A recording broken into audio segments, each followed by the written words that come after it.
মন মোরে রোশনা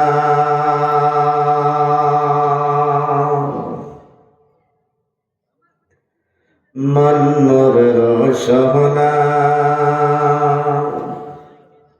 তুমি কি আর জানো না সঙ্গে তো কেউ যাইবে না সময় থাকিতে কেন নবী বুঝিলি না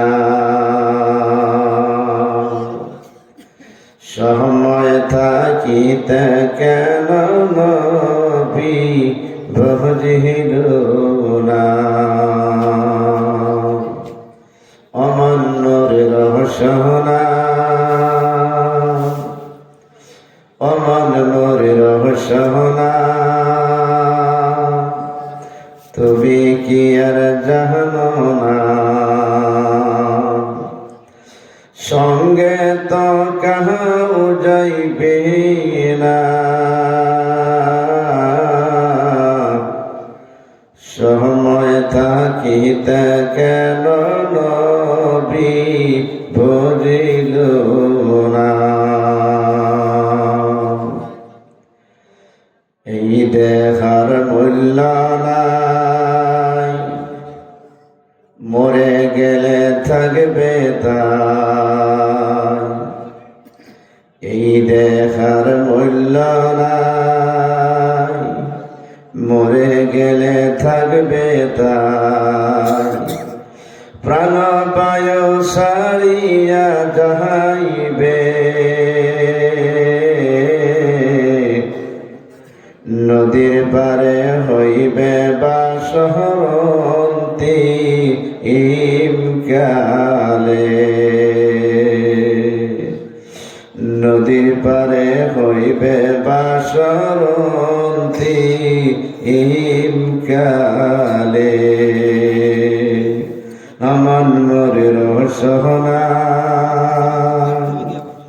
অমন মোরের সহনা তুমি কি আর জানো না সঙ্গে তো কাহাও যাইবে না সময় থাকিতে কেন দিন মানিল না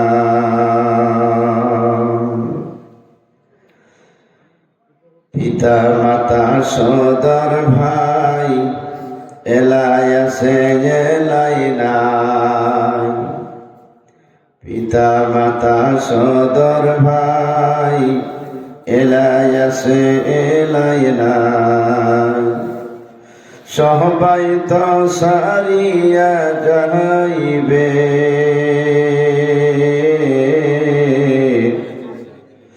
আমিও তো যাইতে হবে সময় আসিলে অমন মরির সহনা অমন মরির সহনা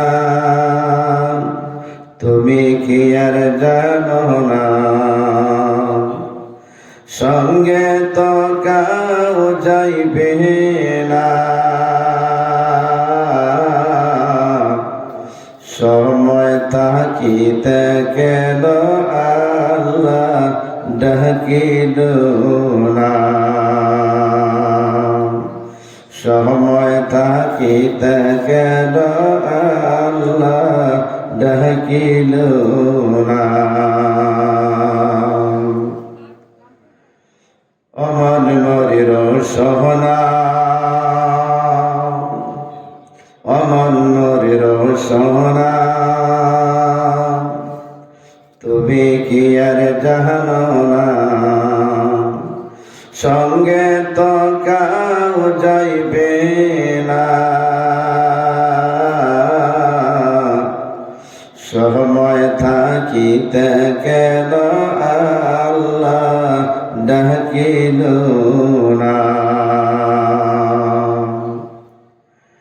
শিশুকালে রঙের মেলা প্রেম লীলা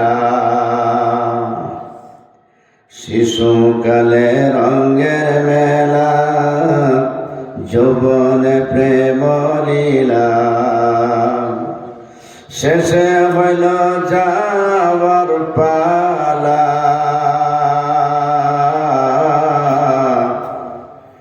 দুই দিন মাত্র করবা সেই ভাবে রঙের খেলা দুই দিন মাত্র করবা সেই ভাবে এর খেলা অমন মরির সহনা অমন মরির সহনা তুমি কি আর জানো না সঙ্গে তো কেউ যাইবে না সময় থাকিতে কেন আল্লাহ ডাকিল না। সম্মানিত আজকে পশ্চিমবঙ্গ রাজ্যের মুর্শিদাবাদ জেলার হরিহরপাড়া থানার অন্তর্গত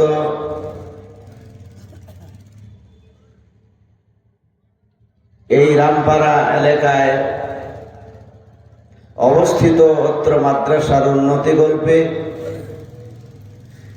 আয়োজিত এই ধর্মীয় সভার স্বনামধন্য যোগ্যতম শ্রদ্ধেয় সভাপতি সাহেব দামাত বারাকাতুহুমুল আলিয়া আতানা আল্লাহু উমরাহু ফি হায়াতিহি বারাকাল্লাহু লাহু আকাশের তারকা সদৃশ দিগর উলামায়ে কেরাম বয়োজ্যেষ্ঠ বয়কনিষ্ঠ মুরব্বিয়ানের সমাজ জাতির মেরুদণ্ড যুবক ভাইয়েরা পর্দার অন্তরালে বসে থাকা আমার অতি সম্মানিতা সরলা সবলা মা এবং বোনেরা আমি সকলের সামনে আমার জানাচ্ছি আসসালামু আলাইকুম ওয়া রাহমাতুল্লাহি ওয়া বারাকাতুহু।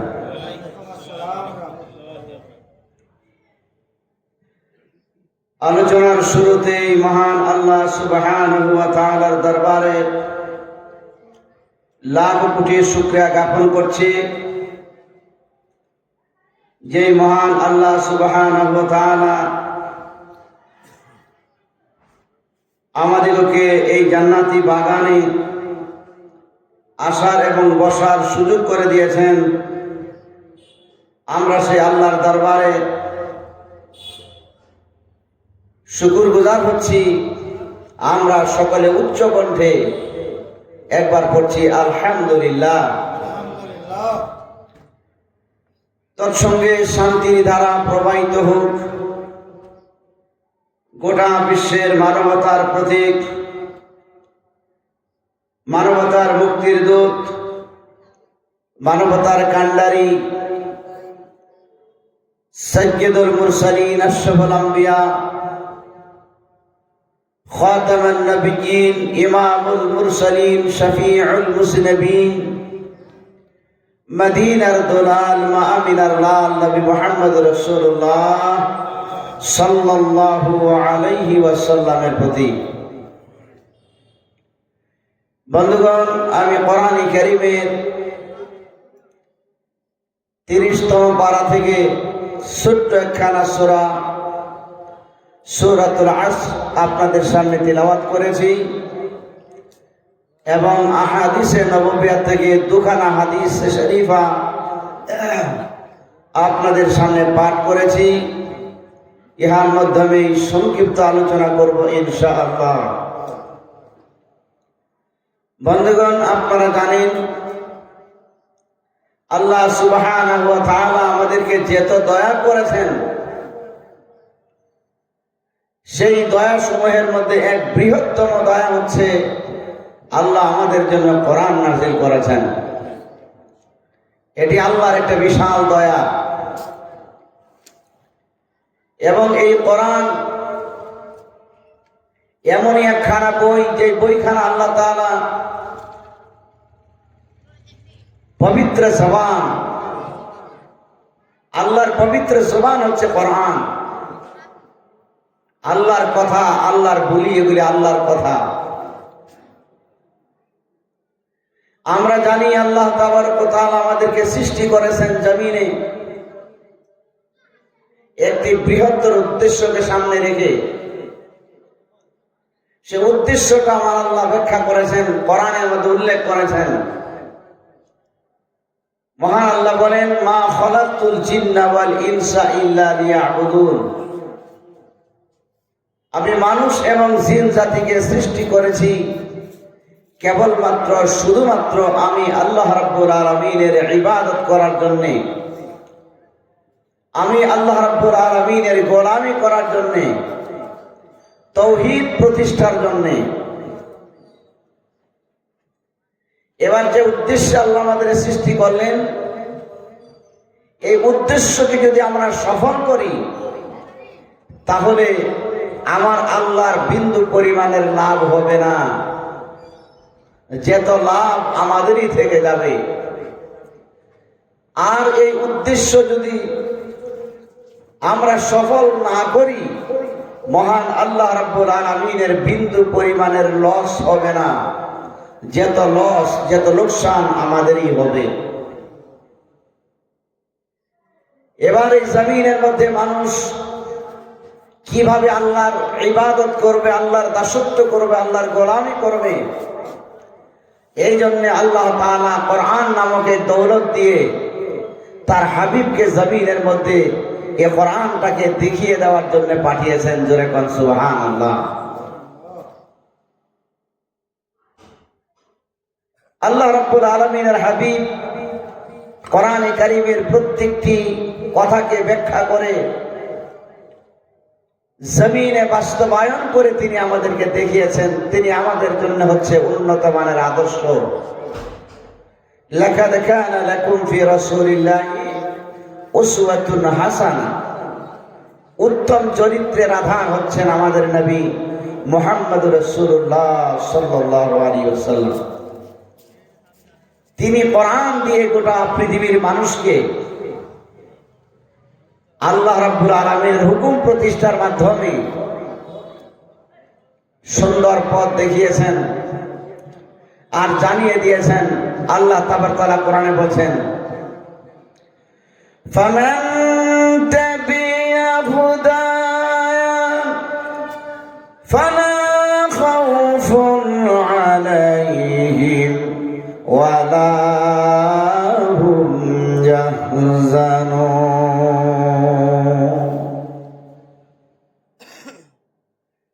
আমার আল্লাহ রাব্বুল আলামিন বলেন, তোমরা যদি আমার কোরআনের আইনগুলি, কানুনগুলি, কথাগুলি যদি তোমরা মেনে নাও, তাহলে জেনে নাও ফালা খাউফুন আলাইহিম, যারা মানবে তাদের জন্য কোনো ভয় নাই, কোন রকমের ডর তাদের জন্য নাই। ওয়ালা হুম ইয়াহজানুন, তাদের জন্য কোনো চিন্তাও নাই। এই কোরআন মানলে, আল্লাহর হুকুম আর নবীর তরিকা মানলে জমিনের মধ্যে কোনো ভয় নাই, কোনো চিন্তা নাই। কিন্তু দুঃখের বিষয় হলো, আজকে গোটা পৃথিবীতে যেদিকেই তাকাই সেদিকেই মুসলিম জাতি নির্যাতিত, নিপীড়িত, নিষ্পেষিত। মুসলমানদের অবস্থাটা ভালো না। কারণটা কি তা বলেন? তার আসল কারণ হলো মুসলমান, নামে শুধু মুসলমান, কামে মুসলমান নাই, কাম করে না মুসলমানে। একজন মুসলমান, বর্তমানে মুসলমান যখন রাস্তা দিয়ে হেঁটে বেড়ায়, দূরের থেকে দেখলে মনে হয় যেন ধোঁকা বাসটা হেঁটে হেঁটে যাচ্ছে, মিথ্যাবাদীটা হেঁটে হেঁটে যাচ্ছে, প্রতারক হেঁটে হেঁটে যাচ্ছে, চোর হেঁটে হেঁটে যাচ্ছে, দাগাবাজ সুদখোর বদ করে হেঁটে হেঁটে যাচ্ছে। কিন্তু আমার বন্ধুগণ, সাহাবায়ে কেরামের বিচার, সাহাবায়ে কেরামের ব্যাপার ছিল ভিন্ন। তারা যখন জমিনের মধ্যে চলাফেরা করত, দূরে থেকে দেখলে মনে হতো যেন জীবন্ত কোরআনটাই হেঁটে হেঁটে যাচ্ছে। সুবহানাল্লাহ। এই জন্য বিশ্বকবি, কবি সম্রাট আল্লামা ইকবাল রহমাতুল্লাহ আলাইহি কি সুন্দর করি না বলে দিয়েছেন, वो ज़माना में मुअज़्ज़ज़ थे मुसलमान होकर, और आज तुम ख्वार बने हो तारीके कुरआन होकर। ওই জামানায় সাহাবায়ে কেরাম এত ইজ্জতি ছিল, এত সম্মানী ছিল। ওই জামানার তাগুতি শক্তিরা তাদের সামনে থরথর করে কাঁপত, মাথা নত করে চলত, সম্মান ইজ্জত দিয়ে চলত। তাদের সামনে কখনো মাথা উঁচু করে তারা কথা বলার সাহস পেত না। তারা ইজ্জতি ছিল, সম্মানী ছিল, কারণ হলো তাদের হাতে ছিল কোরআন। তারা ছিল পৃথিবীর জীবন্ত কোরআন। আর আজকে মুসলমানের এই অবস্থাটার কারণ হলো মুসলমান তারিকে কোরআন হয়েছে, মানে হলো কোরআন ছেড়ে দিয়েছে, কোরআনের কথা মুসলমান মানে না। মুসলমান কোরআন মানে না। মুসলমান,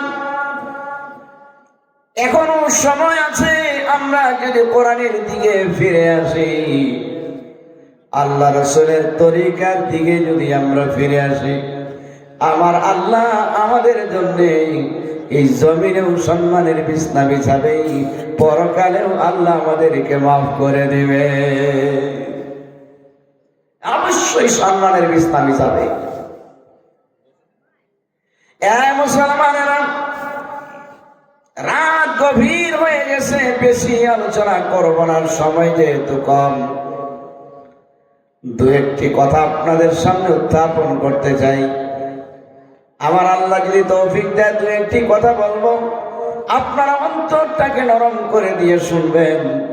গভীর রজনীতে যদি আমার নবীজির কথা শুনে, সাহাবায়ে কেরামদের কথা শুনে, জান্নাত জাহান্নামের কথা শুনে, কোরআন সুন্নাহর আলোচনা শুনে যদি এক ফোঁটা চোখের পানি চলে আসে, কিয়ামতের দিন চোখের পানির ফোঁটাটা আপনার জন্য নাজাতের জরিয়া হয়ে যাবে। কারণ হলো, মুসলমান, আমাদের অন্তরগুলি শক্ত হয়ে গেছে, আমাদের চোখে পানি আসে না।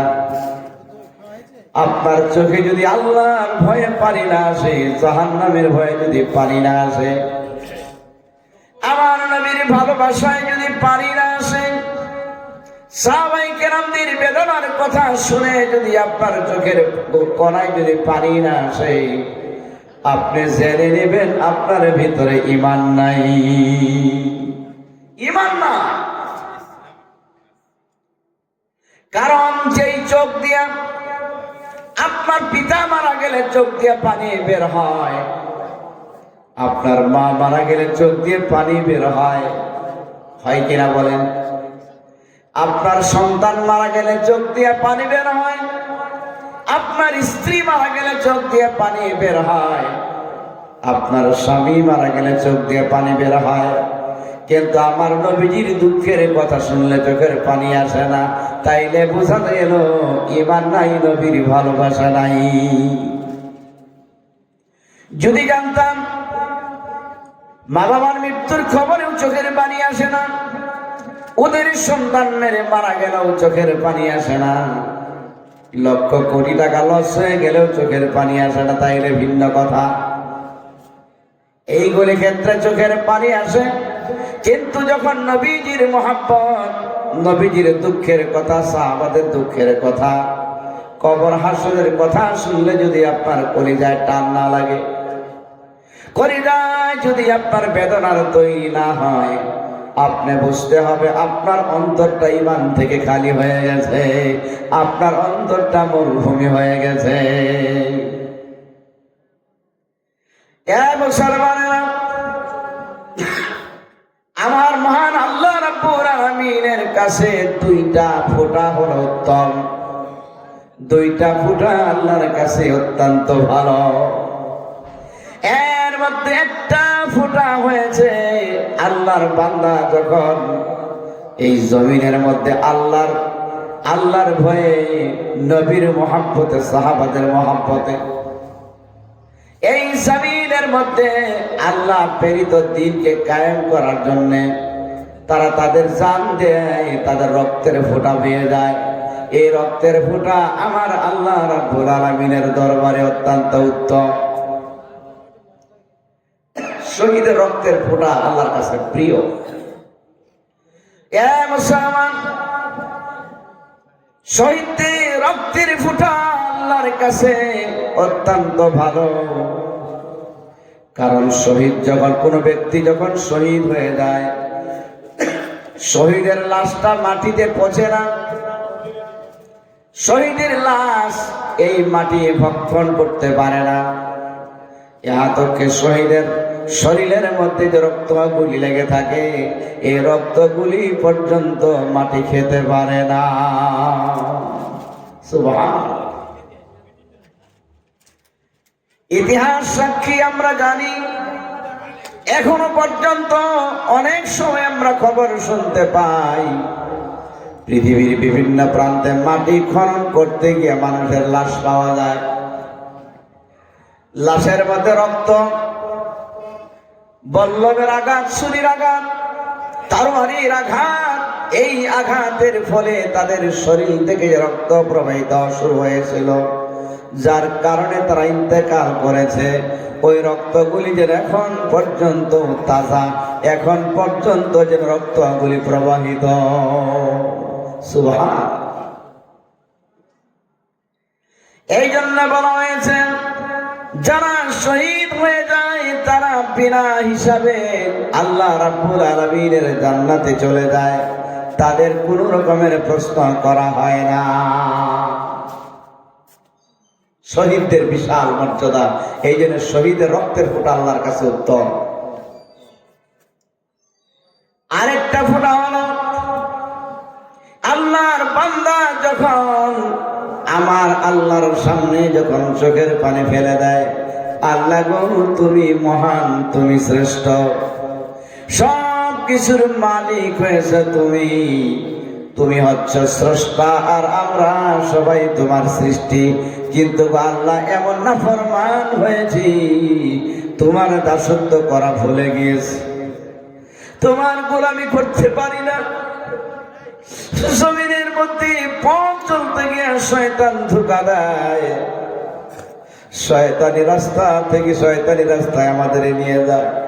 আল্লাহ গো তুমি না দয়াল, তুমি আমাদেরকে মাফ করে দাও।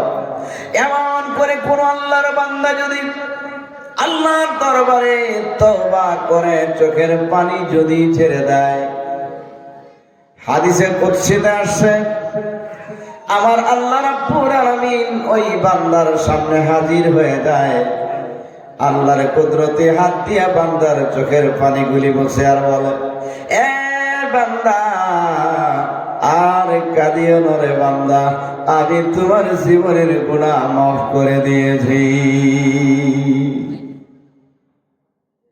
আল্লাহর কাছে কান্নাটা বড় পছন্দ। আমার আল্লাহ কোরআনে কারীমের মধ্যে বলেছেন, ফালইয়াদহাকু কালিলান ওয়ালইয়াবকু কাসীরা, তোমরা হাসো কিন্তু কম কম করে তোমরা হাসো, আর বেশি বেশি করে তোমরা কান্না করো। বেশি বেশি করে কাঁদতে বলা হয়েছে রে মুসলমান। কাঁদলে অন্তর নরম হয়, কাঁদলে কলব পরিষ্কার হয়, কাঁদলে মানুষ বিনয়ী হয়, নম্র হয়, ভদ্র হয়। কাঁদলে শয়তান ওয়াসওয়াসা দিতে পারে না। কাঁদলে অন্তরটা পরিষ্কার হয়, হিংসা অন্তর থেকে দূর হয়ে যায়, শয়তানি বদমাশিগুলি অন্তরে আসে না, ভালো ভালো কাজের কথা অন্তরে আসে। মুসলমানেরা শুধু তাই নয়, হযরত আবু বকর সিদ্দিক রাদিয়াল্লাহু তাআলা আনহু তিনি বর্ণনা করেন, আমি আল্লাহর নবীর কাছে বলতে শুনেছি, আল্লাহর নবী বলেন, গোটা পৃথিবী যদি এক পাল্লায় রাখা হয়, সাতবক আসমান জমিন যদি এক পাল্লায় রাখা হয়, আর বান্দার এক ফোঁটা চোখের পানি যদি আরেক পাল্লায় রাখা হয়, আর পাল্লার অগ্রভাগে ধরে যদি টান দেওয়া হয়, টান দেওয়ার সাথে সাথে এই চোখের পানি যেই পাল্লায় দেওয়া হয়েছে ওই পাল্লাটা ভারী হয়ে যায়। সুবহানাল্লাহ। এক ফোঁটা চোখের পানির ওজন কত! আমার বন্ধুগণ, শুধু তাই নয়, এই যে চোখের পানি, হাদিস শরীফের মধ্যে আসছে, কিয়ামতের ময়দানে আমার আল্লাহ ডাক দিয়া বলবে, ও বান্দা, ও জান্নাতি বান্দারা, আমার জান্নাতে চলে যাও। জান্নাতি বান্দাদেরকে যখন জান্নাতে যেতে বলা হবে, এবার জান্নাতি বান্দারা জান্নাতের দরওয়াজায় দাঁড়িয়ে যাবে।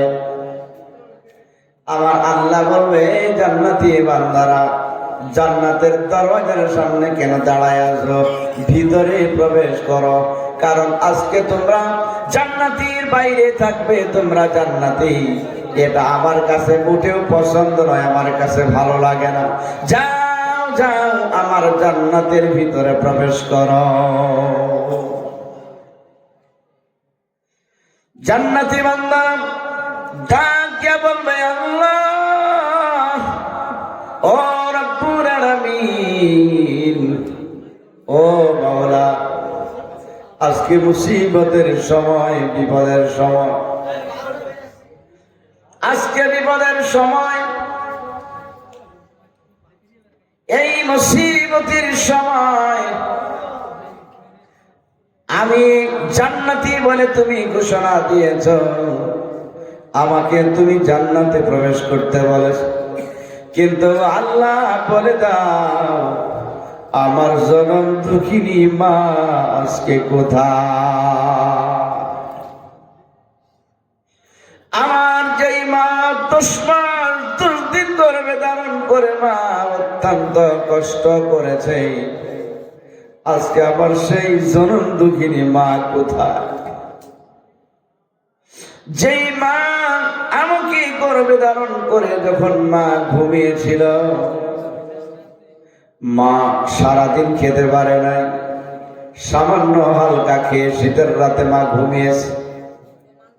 যখন মায়ের শরীরটা সামান্য গরম হয়ে আসছে, আমি তখন মায়ের পেটের ভিতরে নাড়াচাড়া করে মায়ের ঘুমটা ভেঙে দিয়েছি। জনম দুঃখিনী মা আর আমি ঘুমটা হারাম করে মা বিছনায় শুয়ে থাকতে পারে নাই। মা বিছনা থেকে উঠে একবার দাঁড়ায়, আরেকবার বসে মা খালি কষ্টে ছটফট করেছে। ও রব্বুল আলামিন, সেই মা আজকে কোথায়?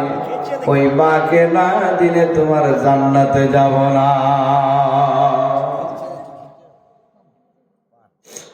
আমার কাঁদবে আর বলবে, আল্লাহ, ছোট্টবেলায় আমার কোনো ভাষা ছিল না, কথা বলতে পারতাম না, পেশাব পায়খানা করতাম, ক্ষুধা লাগলে আমি বলতে পারতাম না। তখন আমার কান্না শুরু হতো। আমার মা আমার কান্না শুনে হাজারো কাজ ফেলে দিয়ে মা আমার মুখে দুগ্ধ দিয়ে আমাকে দুগ্ধ পান করিয়েছে। ওই মাকে কোথায়? ওই মাকে সঙ্গে না দিলে আমি তোমার জান্নাতে যাব না। এবার আমার আল্লাহ রাব্বুল আলামিন শুনতে থাকবেন, আবার ডাকতে বলবে, আল্লাহ আমার জনম দুঃখী বাবা আজকে কোথায়? যেই বাবার উদ্দেশ্য শুকায়া বৃষ্টিতে ভিজে ভিজে কামাই করে করে আমার জন্য খাবার ব্যবস্থা করে দিয়েছে, আমার এই দরদি আব্বাসকে কোথায়? আল্লাহর পক্ষ থেকে কোন জবাব আসবে না। এমন সময় আরো কাঁদবে আর বলবে, আল্লাহ গো আমার দাদা দাদি নানা নানি আজকে কোথায়? আমার আল্লাহ বলবে, রে বান্দা, তোর পিতা মাতা, তোর দাদা দাদি নানা নানি দুনিয়ে পাপের কাজ করেছে, আজকে জাহান্নামের আগুনে জ্বলে পড়ে ছাই গায়ে হচ্ছে। আল্লাহর বান্দা অস্থির হয়ে যাবে। ওই জান্নাতি বান্দা অস্থির হয়ে চিৎকার মেরে বলবে, আল্লাহ এমন জান্নাত আমি চাই না, চাই না। এমন জান্নাতের আমার প্রয়োজন নাই। আমার মা বাবা জাহান্নামে থাকবে আর আমি জান্নাতে থাকবো না, না না, এটা হতে পারে না। এমন করে কাঁদতে থাকবে। এদিকে আল্লাহর সুন্নাত হলো, আল্লাহ যদি কোনো ব্যক্তিকে জান্নাতে দেয় বা কোনো জান্নাতি ব্যক্তি যদি হয়, কোনো ব্যক্তি যদি জান্নাতি হয়, ওই ব্যক্তিকে আল্লাহ কখনো জাহান্নামে দেয় না। আর যদি কোনো ঈমানওয়ালা ব্যক্তি বিন্দু পরিমাণ ঈমান তার ভিতরে আছে কিন্তু পাপের কাজ করেছে, তার পাপের শাস্তি ভোগ করার পরে তাকে জাহান্নাম থেকে বের করে জান্নাতে দিবে। এরগুলি হলো আল্লাহর সুন্নাত। জান্নাতি ব্যক্তি যেত রকমের আবদার সেখানে করুক না কেন, আমার আল্লাহ জান্নাতি ব্যক্তির সমস্ত রকমের আবদার গুলি সেদিন পুরা করবে, সব আবদার পুরা করবে। যেমন আমাদের দেশে আমরা দেখি ছোট্ট শিশু খাবার খেতে চায় না, মা থালার মধ্যে ভাত নিয়া, ডিম সিদ্ধ করে নিয়ে, কিংবা তো মাছের ভাজি নিয়ে, কিংবা তার কোনো তরকারি দিয়ে ভাত মাখাই সন্তানের মুখে তুলে দেয়। সন্তান খেতে চায় না, মা থালা নিয়ে পিছনে পিছনে ঘুরে আর বলে, এ আব্বা বাবা তুমি খাও, তোমাকে বাজারে নিয়ে যাবে, তোমাকে তোমার নানার বাড়িতে নিয়ে যাব, তোমার মামার বাড়িতে নিয়ে যাব, তোমাকে জলসা বাড়িতে নিয়ে যাব। এমন করে বলে বলে বলে বলে বাচ্চাটাকে খাবার খাওয়ায়। এবার বলেন, বাচ্চাটা যদি খায় লাভ তার মায়ের হয় না সেই বাচ্চাটার হয়? বাচ্চাটার লাভ হয়। তবু মা বিভিন্ন রকমের কৌশলে বাচ্চাটাকে খাওয়ায়। ঠিক তদ্রুপ ভাবে জান্নাতি বান্দাদেরকে কিয়ামতের দিন জান্নাতি বান্দা যেটা চাইবে আবার আল্লাহ সেদিন সেটাই জান্নাতি বান্দাকে দিবে, দিয়া বলবে, বান্দারে যাও যাও জান্নাতে যাও।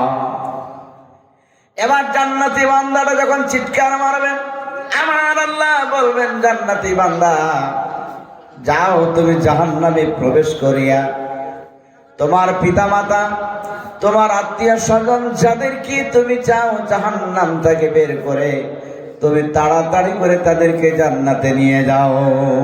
সুবহান। ওই জান্নাতি ব্যক্তিটাকে আল্লাহ বলবে।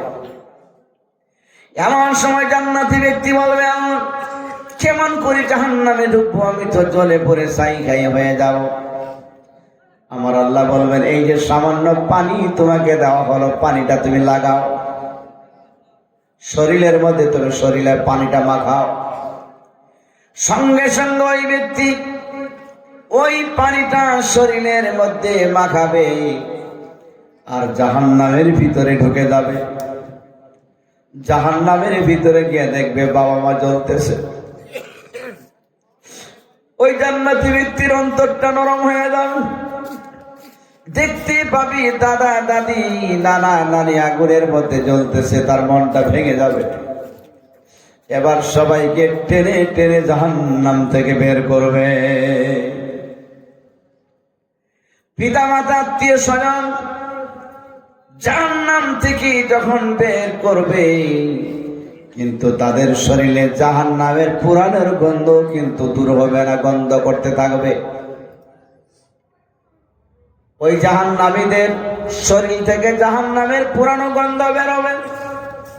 আল্লাহর বান্দা ডাক দেবে, আল্লাহ গো, পিতা মাতাকে জাহান্নাম থেকে বের করলাম, আত্মীয় স্বজনকে বের করলাম, কথা ঠিক, কিন্তু তাদের শরীরে তো জাহান্নামের গন্ধ বেরোচ্ছে।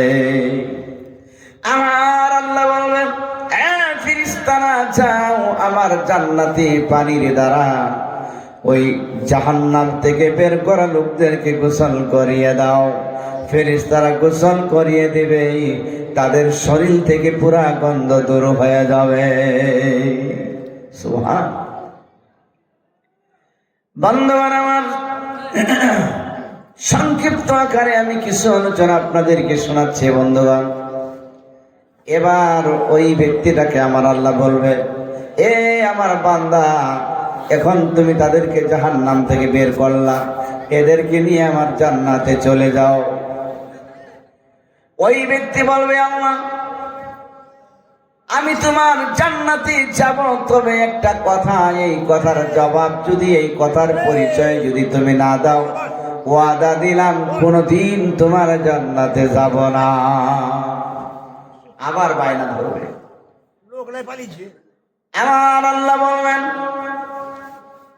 এ বান্দা, কি চাও, কি তোমার আবদার? ওই জান্নাতি বান্দা ডাক দিয়ে বলবে, আল্লাহ জাহান্নামের আগুন এত তেজ রফতার, এত গরম, এত উত্তপ্ত আগুন, যেই আগুনের পাশ দিয়ে যাওয়া যায় না, যেই আগুনের পাশ দিয়ে যাওয়া যায় না। আর আমি জাহান্নামের ভিতরে ঢুকে বললাম, এমন পানি তুমি আমাকে দিয়েছো যে পানিটা শরীরের মধ্যে আমি লাগালাম, আর জাহান্নামের ভিতরে ঢুকে বললাম, আমার আত্মীয় স্বজনদেরকে বের করলাম, কিন্তু জাহান্নামের আগুন আমাকে জ্বালাবে দূরের কথা, আমার একটা পশমেও স্পর্শ করতে পারে নাই। মাবুদ, এই পানির পরিচয় না দিলে আমি তোমার জান্নাতে যাব না। আমার আল্লাহ ডাক দিয়া বলে, বান্দা আর কাঁদিও না, আর কাঁদতে হবে না। শোনো শোনো, পানির পরিচয় শোনো। দুনিয়ায় তুমি আবার জাহান্নামের ভয়ে, আমার হাবিবের মহাব্বতে, সাহাবায়ে কেরামের মহাব্বতে, তুমি জান্নাতের আশায় আমার কুদরতকে স্মরণ করে তুমি দুনিয়ায় কান্না করেছিলে, চোখের পানি ফেলে ফেলে কাঁদতে।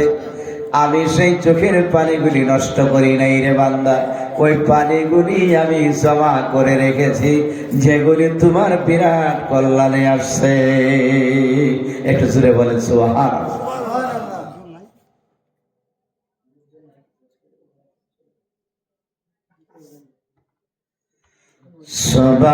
সুবহানাল্লাহ ওয়ালহামদুলিল্লাহ ওয়ালা ইলাহা ইল্লাল্লাহ। সুবহানাল্লাহ ওয়ালহামদুলিল্লাহ ওয়ালা ইলাহা ইল্লাল্লাহ।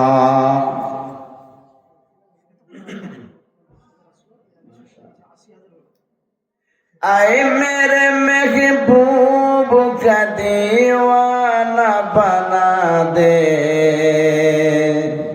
दीवाना बना कर मुझे परेशान बना दे।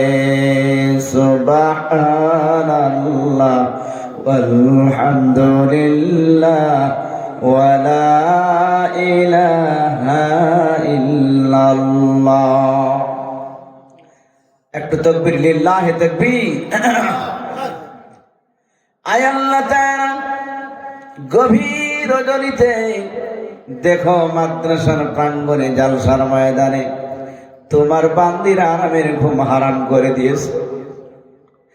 মাবুদ, জানি না অন্তরের কোন বেদনা নিয়ে, দুঃখ নিয়ে তারা অনেকগুলি টাকা তোমার রাহে দান করেছে, মাদ্রাসার জন্য দান করেছে। আল্লাহ, পূর্বে 70,000 টাকা দান করেছে, এখন আরো 10,000 টাকা দান করেছে। মাবুদ, আমার মা বোনদের দিলের জায়েজ বক্সগুলি তুমি পুরা করে দাও। একটু জোরে জোরে বলেন আল্লাহুম্মা আমিন। আয় আল্লাহ, তুমি মা বোনদেরকে হযরতে ফাতিমার মতো বানিয়ে দাও। আল্লাহ, তুমি তাদেরকে হযরতে খাদিজার মতো বানিয়ে দাও। আল্লাহ, তুমি তাদেরকে হযরতে আয়েশার মতো বানিয়ে দাও। আমিন সুম্মা আমিন।